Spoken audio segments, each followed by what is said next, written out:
androany zany a ny andron'ny safidina anaovana ny fifantenana ireo olona izay andrafitra ny task force izay ametraka amin'ny toerany ny fanovana rafitra izay ho atao eto amin'ny tafika. Izy io moa zany dia misy fifantenana amin'ny fizarana anankiroa, misy ny antsoratra dia misy ny fanadinana am-bava.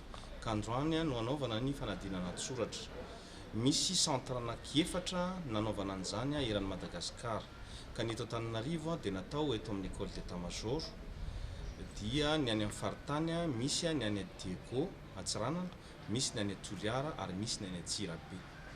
Io fifaninanana io dia natao amin'ny fomba fifantenana manara-penitra satria dia misy ny caméra de surveillance isaky ny salle ary ho any amin'ny faritany dia natao amin'ny teknôlôjia izany hoe ny visioconférence. Izy io moa zany dia natao mba ahafahana mametraka antsakany sy andavany ny rafitra izay ho apetraka eto amin'ny tafika izay eo ambany fahefany ministry ny fiarovam-pirenena.